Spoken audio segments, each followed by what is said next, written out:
Hello, Bible readers. It's Wednesday, August 26th, and we are leaving Exodus and moving into Leviticus. We've got 3 chapters of Leviticus this morning, and then Matthew chapter 19.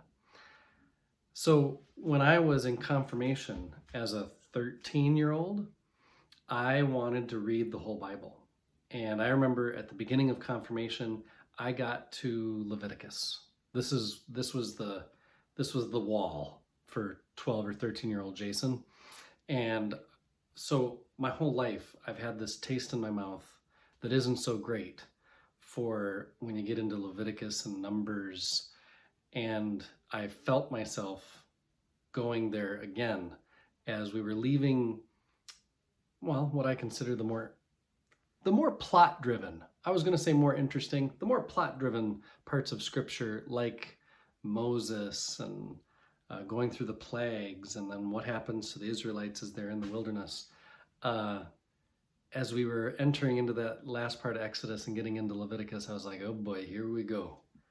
But I have good news, because as we're reading this Old Testament text and a gospel text together, there's connections that are happening that I would not have been able to plan myself had I been laying out a curriculum, very meticulously. So that's exciting.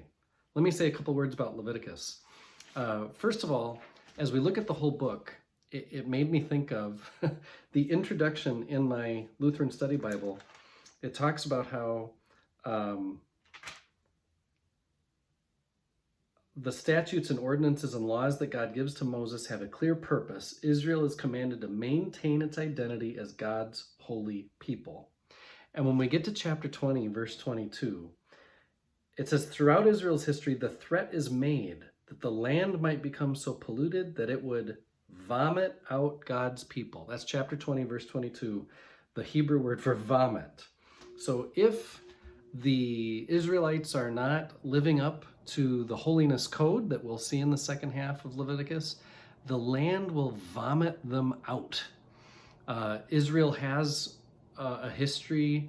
Once this is all written down, they had in their history an exile. They had been sent out of their own land. And so it ends by saying the book of Leviticus summons God's people of every generation to live lives that honor God, honor the worship of God, honor God's people, and honor the land. Christians are called to honor God, but not through the complex system of sacrifices described in Leviticus. Why? Because of Jesus' self-sacrifice for the sins of the world. Romans and Hebrews refers to this. Jesus has replaced the high priest as our representative before God. And I'll come back to that in a second. I'm reading a book called The World Without Us. A friend of mine brought this to my attention about a month ago. And it's a book all about how what would happen if humans just no longer existed. How long would it take for cities to be wiped off the face of the earth? How long would it take for the forests and the oceans basically to reclaim the earth? And that's the image I had in mind of, Leviticus is laying out all these very specific, here's how you do priestly things, here's how the people are supposed to behave. This is a book about how we're supposed to do things in relationship with God, because there's a threat. If you don't, then here's what's going to happen. And that is you'll be vomited out of your land. And so that's the image I have in my head is okay, follow these ways because these are the ways to be clean and well and whole. The thing is, even though Jesus is our new self-sacrificing priest, and Christians then, it's not that we ignore Leviticus, it's that it has been fulfilled, as Matthew would say. When we get to Matthew chapter 19, there's a big but here. Even though Jesus is our new priest who is our self-sacrificing offering, it doesn't mean that there is nothing for us to do in response to God. Jesus is given as our new self-sacrificing offering to move us beyond the law and into love. And so this question about divorce, it's not really a question about marriage and can there be divorce as much as it's about status. Is status, being married, the thing I'm supposed to pursue and care about the most? And the other question is about wealth. Is wealth the thing I'm supposed to concern myself about the most? And Jesus' answer to both of them is think bigger.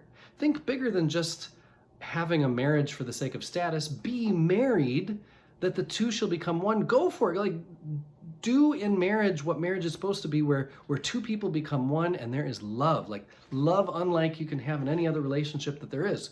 Go way deeper into love than just I'm married, check off the box, and it was a very legal contract. No, do marriage like God had in mind. And then the same thing with wealth. It's not just about being wealthy. You don't want a lot of stuff. You want to live with a lot of love. And so that's what chapter 19 is about. It's about living bigger than just fulfilling the law. I am one with my God. My God is with us, all of us, at all times and in all places.